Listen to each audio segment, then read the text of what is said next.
All right, I think we're live. I haven't done this in a while. I've been gone for about 2 months, so this is the first time attempting to go live, and I think I'm live. All right, so I'm going to be giving basically just doing like a half-hour update on myself and the channel, mostly myself and health and what's been going on. So um, to start out the story, basically, like a lot of people, although I don't think it's talked about much, I've been dealing with food addiction my whole life.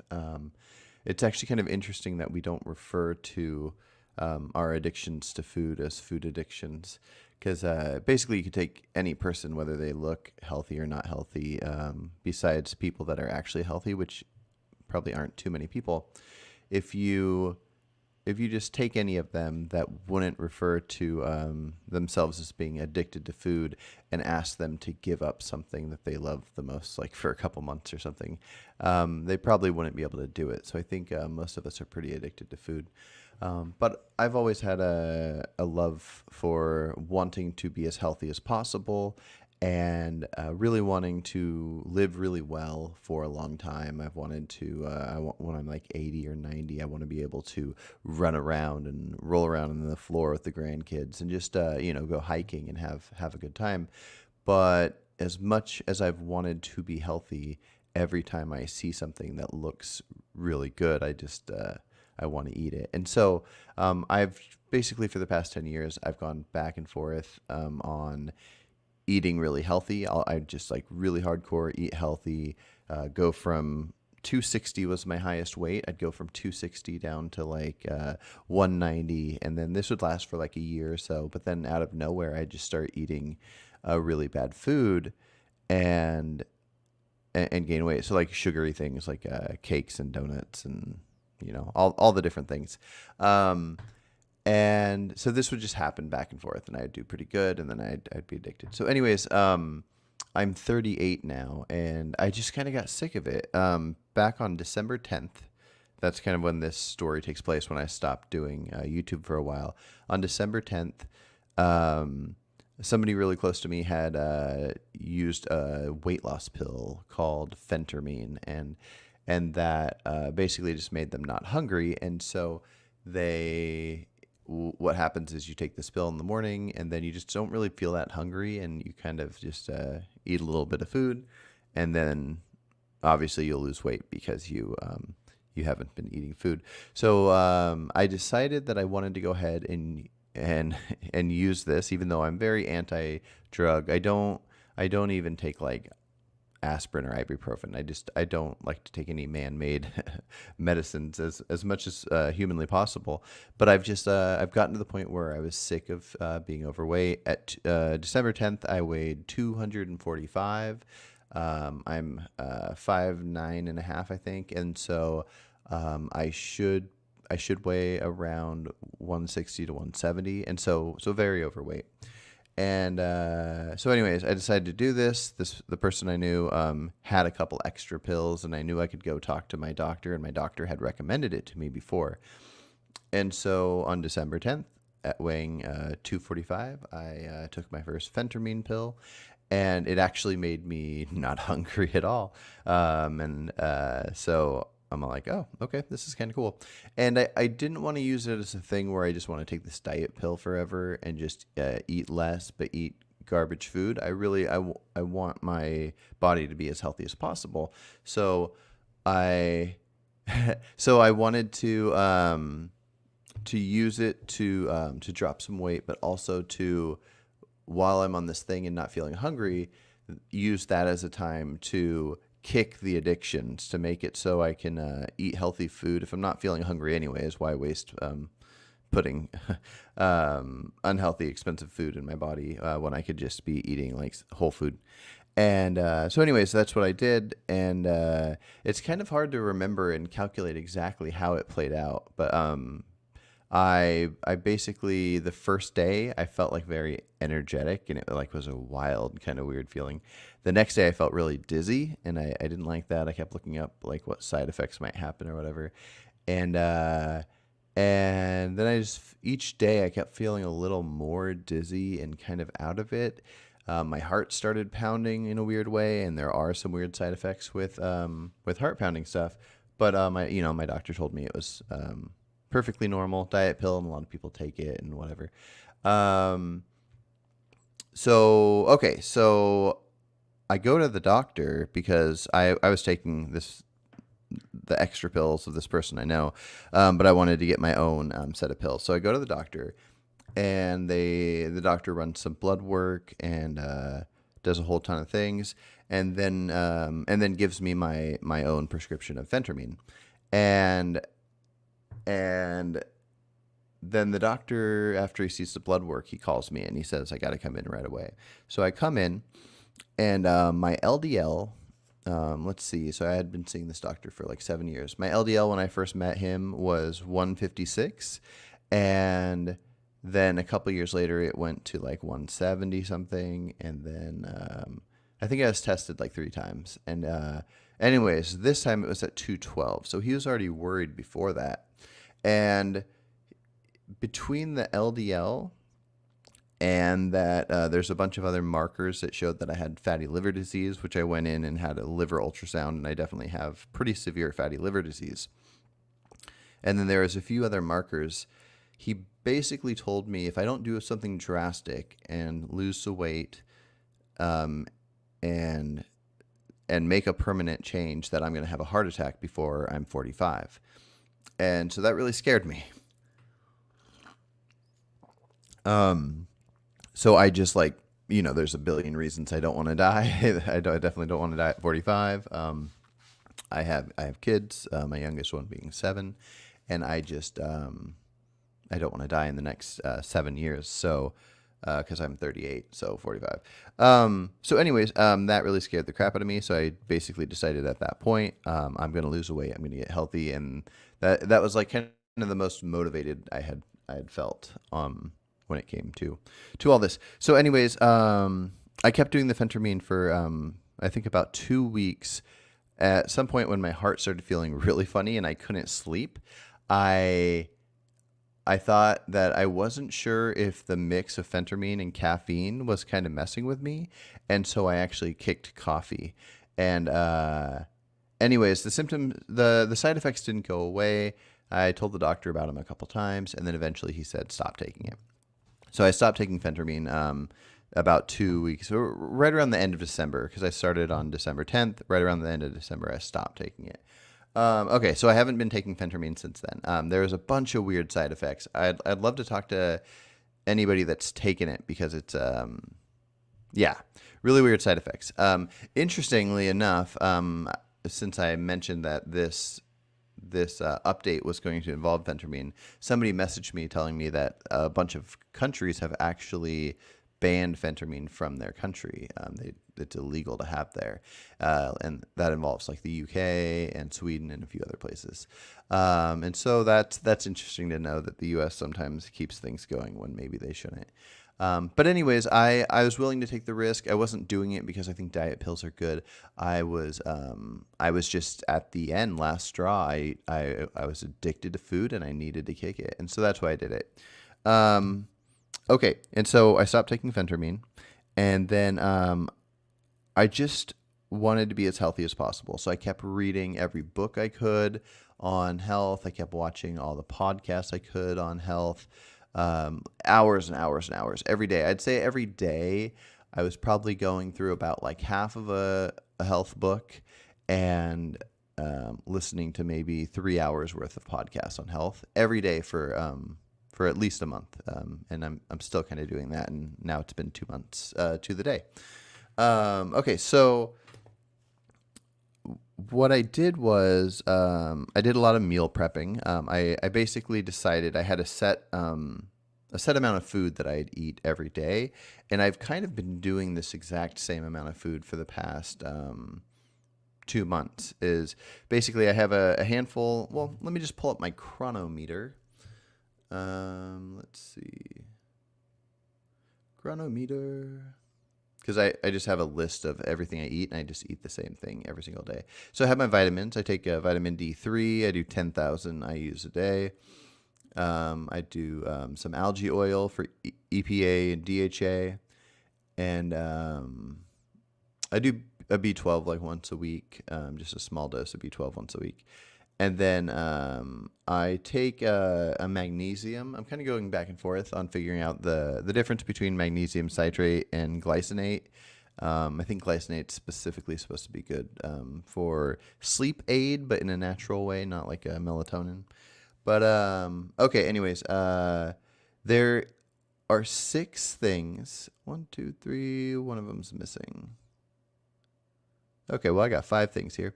5 things that I take almost as a supplement, where it's powders that I just kind of shrink down. So basically for iodine, I take dulse flakes. It's seaweed.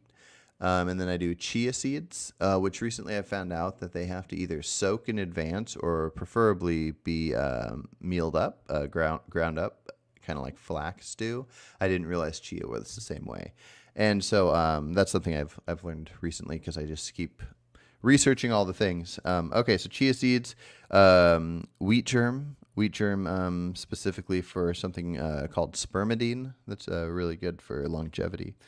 And then there's hemp seeds and flax seeds, which ground up is the best way to go there.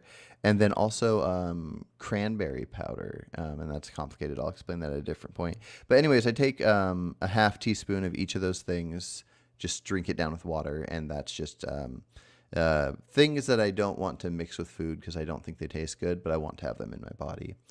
Okay, aside from that, I do about a 1/4 cup of nuts a day. I do walnuts, macadamia nuts, and pistachios. And I just kind of do a 1/4 cup of those 3 mixed up. From my understanding, walnuts are the healthiest nut out there. You don't want to exceed a cup a day, from my understanding, but I only do a 1/4 cup. And then in a little container with those 3 nuts, I do dried goji berries, sunflower seeds, and cocoa nibs. I do a tablespoon of each of those. So I kind of just have a little trail mix. One thing I do want to find out, if anybody has any research they can send my way, I want to find out what's better, cocoa nibs or cocoa powder, because there's a lot of professionals out there that'll talk about the benefits of cocoa powder. And I don't know if they're saying cocoa powder versus saying to eat the whole cocoa bean versus cocoa nibs. The only difference I know of besides their texture would be that I think cocoa nibs are not defatted, where I think the powder is defatted. And usually you'd want the whole food as whole as possible, but there might be a reason that it's beneficial to have the fat taken out. And so I'll probably switch over to the cocoa powder if that is the case. But right now I'm doing cocoa nibs. Okay, let's see.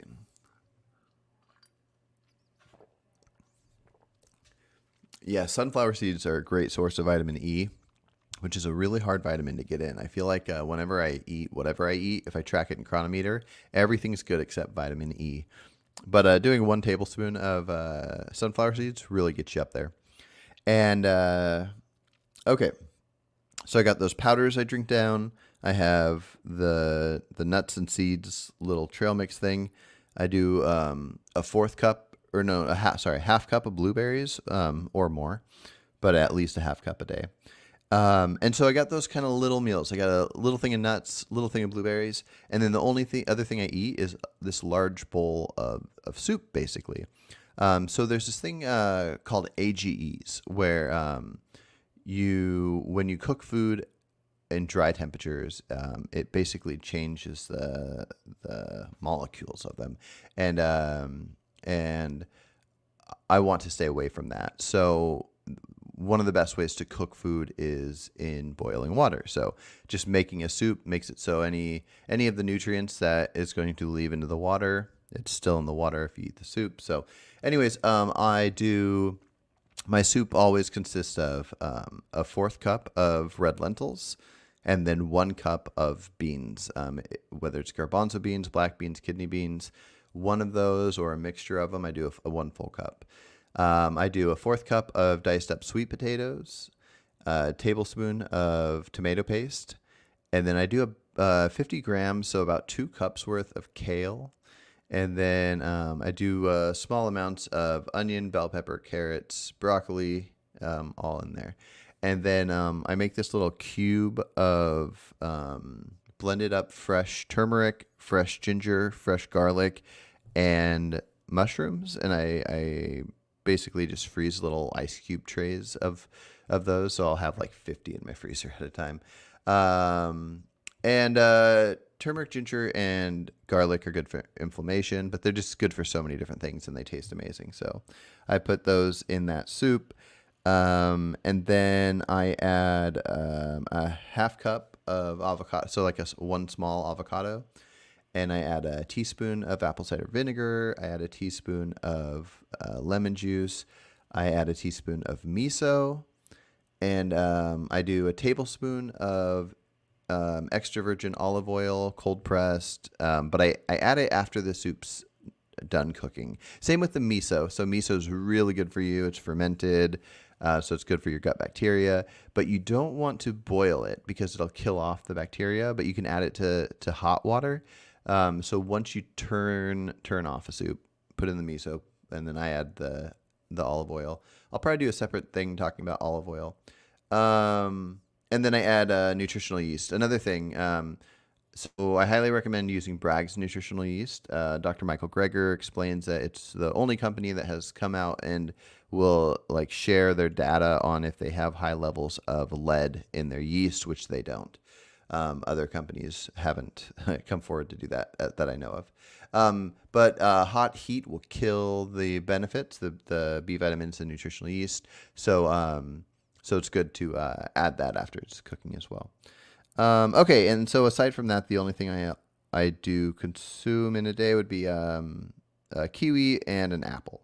So my calories are about 1,400, and it's going to stay at that until I reach the weight that I want to reach, and then I'll probably just have it go up to being in like a slight calorie deficit always, but just a slight one. From my understanding, that is a good approach. The only vitamin I've really added to my vitamins is creatine, and I've looked into it pretty well. I'm not a huge fan of vitamins, but it turns out creatine is supposed to be pretty good for you. I take about 1 gram a day. Okay, so Contrarian over here says powders are generally more processed. Yeah, I agree, which would be a concern I'd have. I just don't know. In some cases, certain things being more processed can have benefits. Like, for example, tomato paste and tomato juice, I believe, overall are thought to be more health promoting than fresh tomatoes. Although all around, they're good.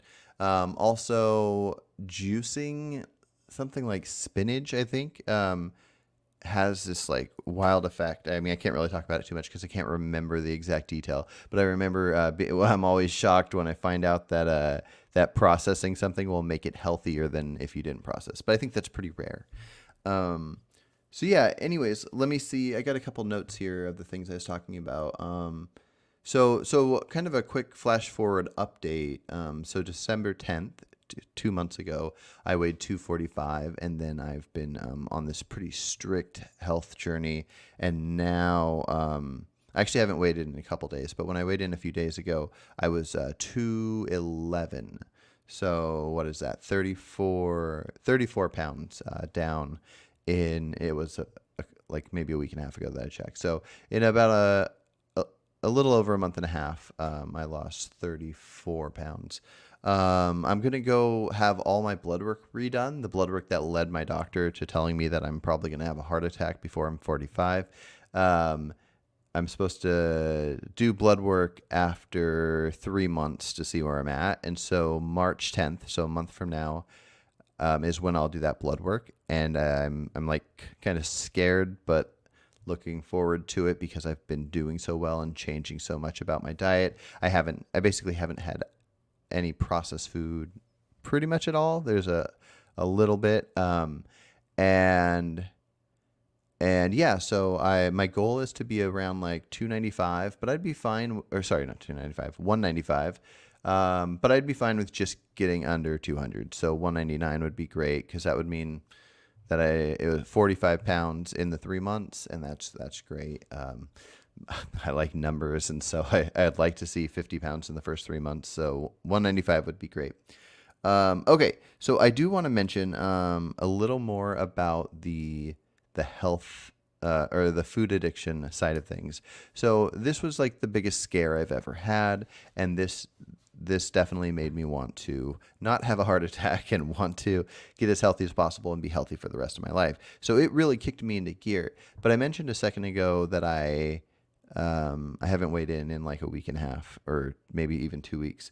And that's because I did this diet that I was explaining. I ate this exact way every day for like a month and a half. And then there was one day that I just felt, you know what, I was going to a movie. And you know how you get that craving for like popcorn when you're at a movie? And so I decided I wanted to get like a healthy bag of popcorn, because there's popcorns where I think it's called like Lesser Evil or something, where it's just popcorn, coconut oil, and then salt, and that's it. And I'm like, you know what, I can do this. This isn't going to mess with me. It's not really processed like some other company made it, where everything I was eating I was buying as unprocessed as possible and making it all myself. But then I got this popcorn, and then I also got this bar. It was like a candy bar type thing, but it was like a whole food version where it's called a Hu bar, or it says like human maybe on it. And it's like, it has coconut sugar in it, which I was like kind of skeptical about because I try to stay away from all sugars. But anyways, I kind of I had these couple things because I was going to a movie, and including dried fruit. I had some dried mango, which I was trying to stay away from, because even though it's like healthy in a sense, if you kind of have a food addiction and you're going to sit down and take down a wild amount of food, I basically view it that if you were to take the fresh raw food, like just a bunch of mangoes, which is a bad example because I could take a lot of those down, but if you could, or even grapes versus raisins, if you took down like 20 grapes and then you're like, oh, I can't fit another one in, but you were doing raisins, you could probably fit like 100 in. And so same with mango. So anyways, I had that, and I told myself, I'm just going to do this for this one time. I'm fine. I've been doing great. These are kind of healthy snacks. So it's like, it's not even like a cheat meal, but if it is, it's like the healthiest cheat meal. And I did that. But then the next day I'm like, oh, I kind of want those things again. So then I had them again. And then the next day I had them again. So basically for the past 2 weeks, I've been having this like fight with myself of being strong enough to know that I don't want to backslide and go get like an Impossible Burger or some vegan donuts or anything. But I had a taste for these things that I haven't had in a while, and now I wanted them. And so I've been almost every day for the past 2 weeks, I've been backsliding and having those specific things, just those 3 things that I listed right now: the popcorn, the bar, and the like dried fruit. And I'm officially off them today. I've decided, okay, I'm done. Because that's just how strong my food addiction is. I just need to decide, after looking into things, what the healthiest thing for me is, and just do it. And not have cheat meals, not eat for taste. I'm just consuming what I need to consume, get it out of the way, don't have it affect my day. Like, just don't have it be part of my day. Let's see. Okay, Contrarian, I will shoot me an email, and I'll tell you in the email to the question you just asked. My email's in the description of my channel. Okay, I'm going to wrap this up because I do have to go chat with somebody. I'm going to be doing a series of videos on reading and understanding studies. It's a very important topic to me, and my buddy Michael, that's something he does, and he's really good at it, and he's going to show me his process of how he learned to do it. And then I just want to get better and better at it and have that be a focus I have, because really when it comes down to knowing anything, having truth of something, especially something that when it comes down to health would be doing studies and then being able to understand the studies and seeing what came out of it. I mean, I think if I'm wrong, somebody let me know. Um, but anyways, let's see what I didn't touch on. I made a list of things: fatty liver, phentermine. Okay, so I don't know if any of you are familiar with Brian Johnson. It's kind of interesting because I discovered him during this journey of. I know a lot of vegans hate the word journey. I actually like the word journey. Anyways, this health journey that I'm on, I discovered this guy Brian Johnson. He's like 45 and he's like a billionaire. I think he created the company Venmo, and he basically is spending about 2 million, is it, every year for the past like 3 years to have a set of scientists and doctors and just a team that he works with that is he's trying to spend as much money as possible on not aging. And so he has a set diet that he does every single day and a set like sleep routine, and he does a bunch of stuff with like machines and all kinds of stuff. Anyways, it was very fascinating finding him. He wrote a book that I just read, and it's a really good book. And it's interesting because his diet that he does that is designed by slowly piecing together stuff with scientists and doctors, like basically reading all the studies and putting together like the most optimal diet ever, and then like tweaking it to fit him perfectly. And he eats the exact same thing every day. And it's interesting because I eat the exact same thing every day, and it's just something that I've always thought of that is, I think of as probably best, is to do something.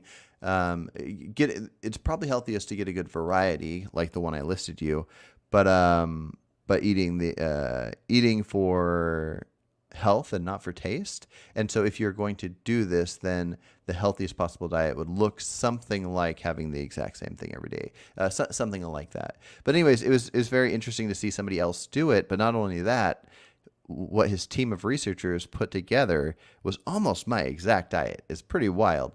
And he happens to be vegan. But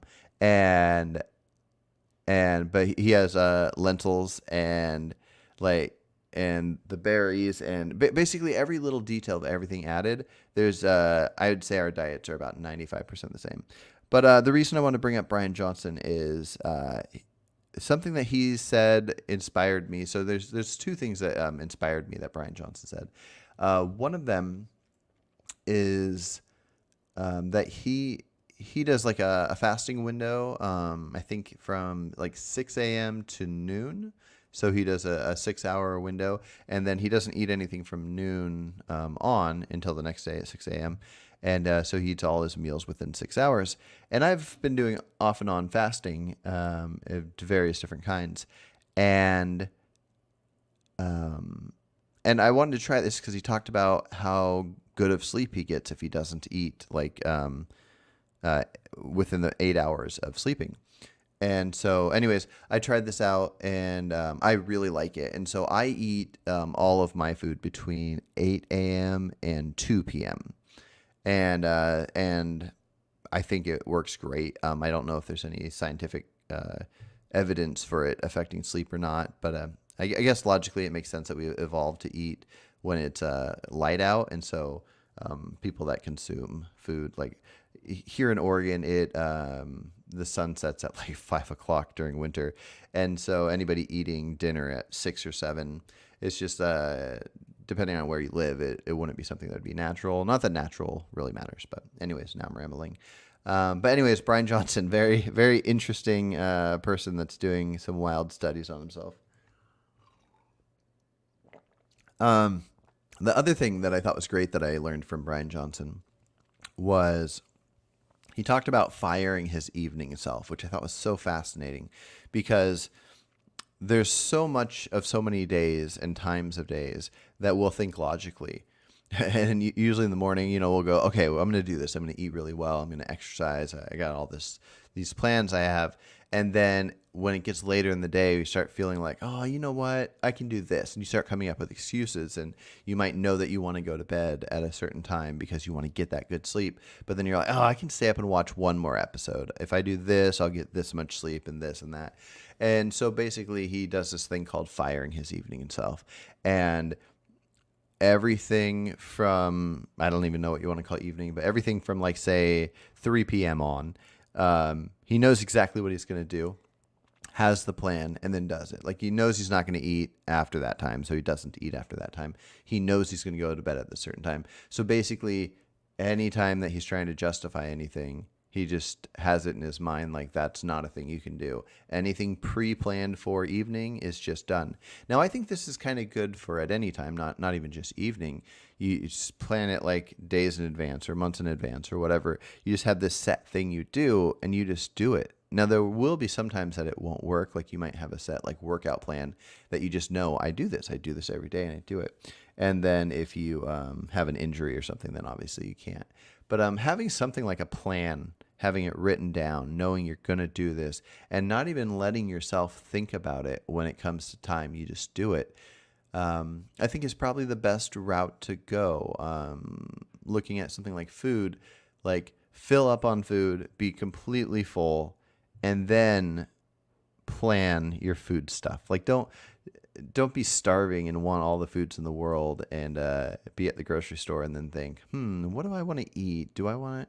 And then when you see these things, you remember how much dopamine each of these things give you. If you're completely full and you can't fit another thing in, then your brain's going to focus on like, okay, if I want to eat healthy, like, what do I want to eat tomorrow? Nothing's going to sound good right then. So everything's going to be based on the right things. Hopefully, I mean, if that's an interest of somebody's, then it'll be based on the right things. Okay, I'm gonna do, let's see, mega bars, calcium. One thing that was pretty interesting is, since I was worried about this potential heart attack, I learned about calcium scores. So it's basically so how a heart attack works is that when plaque calcifies in your arteries, it keeps like more and more calcifies, and then at some point a piece breaks off, goes through your blood, and then clots, and then the blood can't get to your heart. And so building up plaque in your arteries is what leads to a heart attack. And so since my doctor felt that my markers were showing that I'd probably have a heart attack before 45, I wanted to have this test done. It's like a couple $100, but I think it was worth doing just so I could feel at least comfortable about that aspect of it. And it's fascinating. If anybody knows Dr. Peter Attia does a podcast and talks about health stuff all the time. When he was like 36, he actually had this done, and he had a score of like 6. Anything above 0 is not good. But it doesn't get to scary level until you're closer to like 1,000 or 500 or something like that. Anyways, he had a score of 6, and then a friend of his that was in his 30s that was also a doctor went and had it done, and he had a score of like 100 and something, and it turned out that he had some kind of well, I don't know exactly what it was, but anyways, this made me want to look into it, and I did it, and I had 0, which was awesome.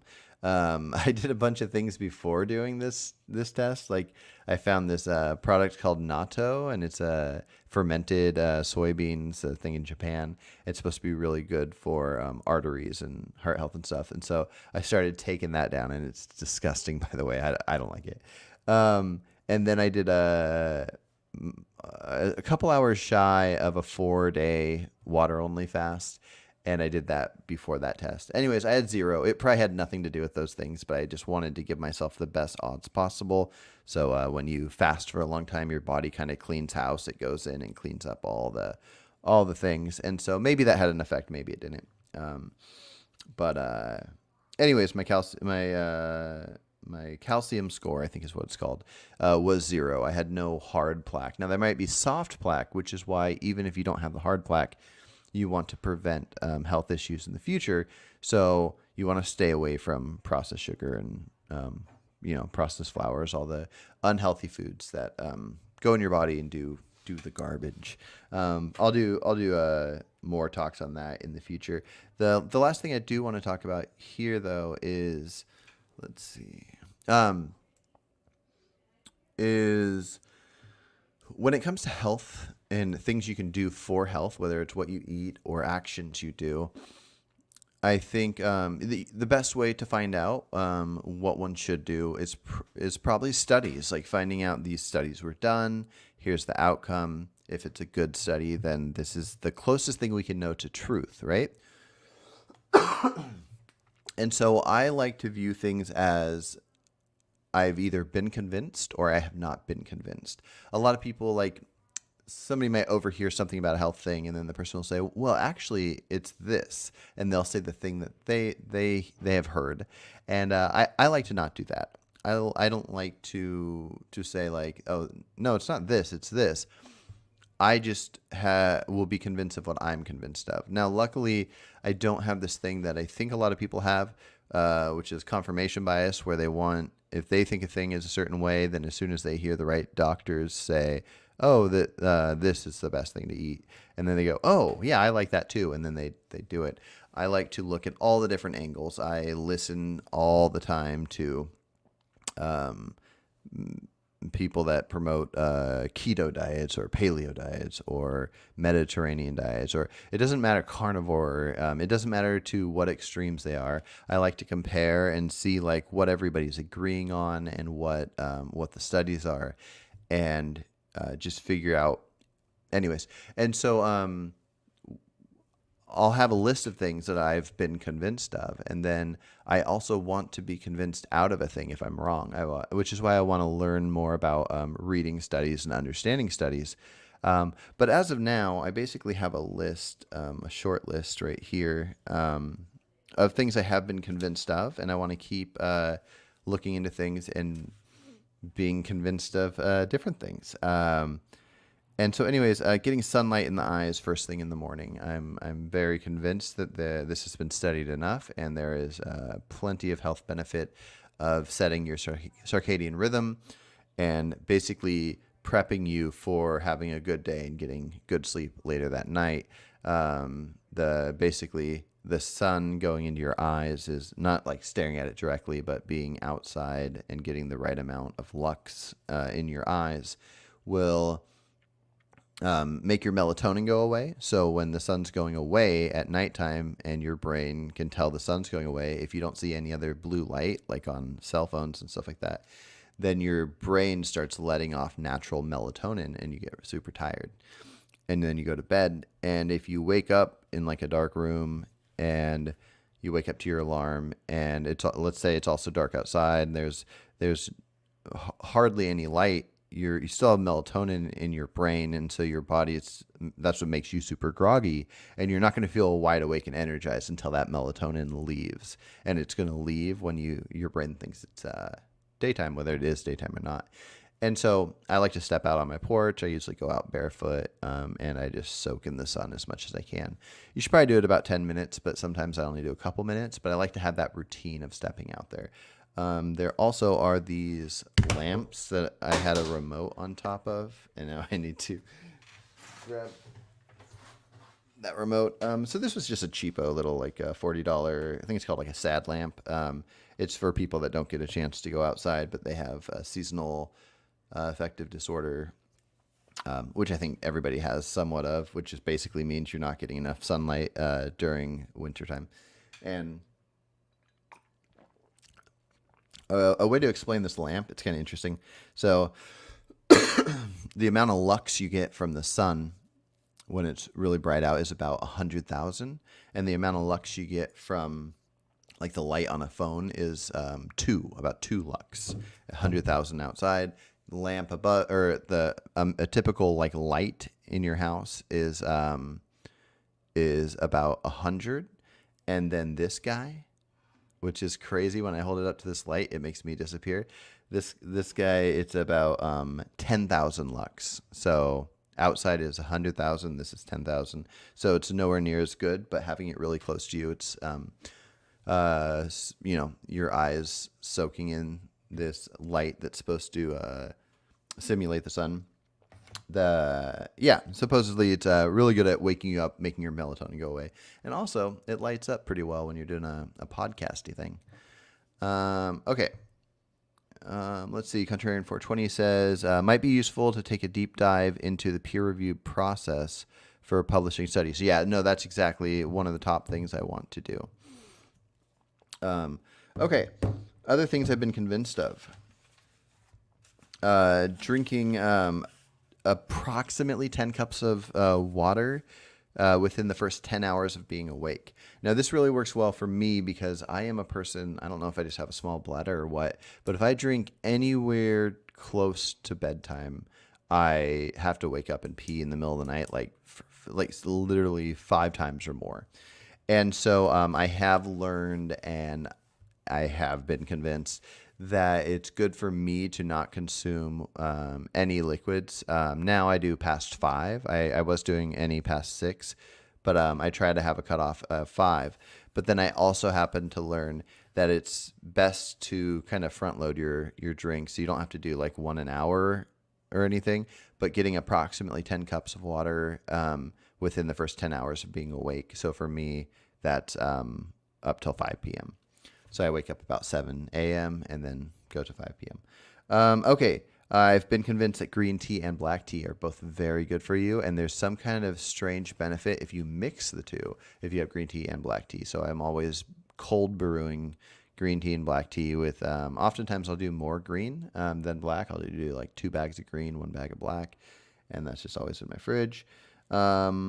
I've been convinced that exercise is really good and something that I lack. And so from my understanding, the best exercise is zone 2 cardio for about like 3 hours a week.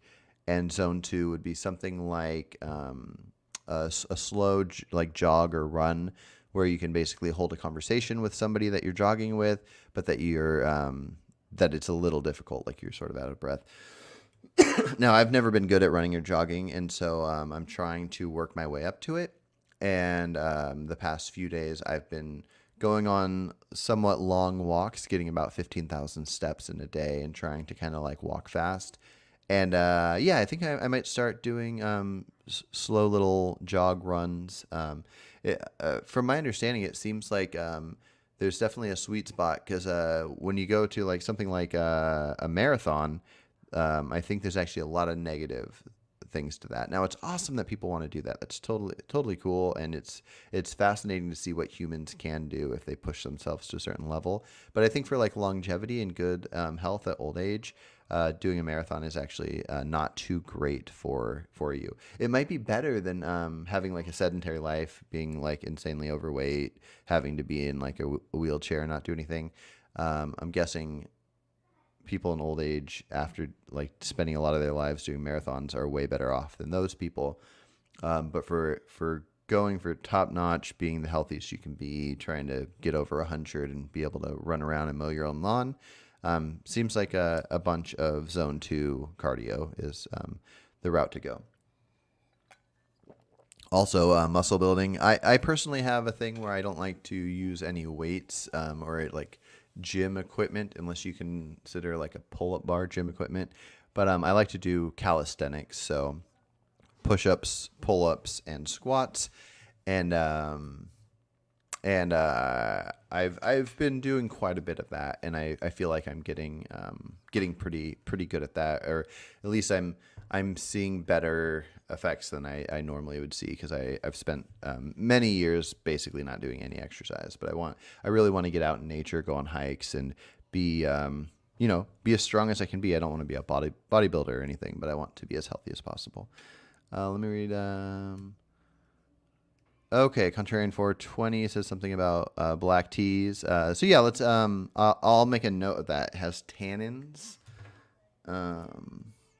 Black tea tannins. I will look that up. And that's the thing. That's kind of why I want to share all this health information, because there's so many things we don't know, and so many different places we can learn things. And I want to constantly be checking the studies and learning what works and what doesn't work. And anybody that follows my channel that's interested in health, we can share ideas with each other, and then eventually have the right, if we go through the right amount of books and go through the right amount of podcasts and studies, and there is an answer out there somewhere. And even though we don't have an exact answer yet, there's like an answer that's like probably the best route to go. I think it's safe to say that drinking Pepsi is not healthy, but something like an issue with black tea, it's complicated, and then we know that drinking water is healthy. Speaking of, somebody said if your water is in fiber, then it is consumed slower, less likely to overdose yourself on water and have run to the bathroom. Interesting. I see. Yeah. No, that's right. Like if I was eating a soup and I had like a cup's worth of water in there, consuming that soup, it'll take a lot longer for that water to process through my body and be peed out versus a cup of water. No, that's accurate. All right. There's a couple more things I was going to say.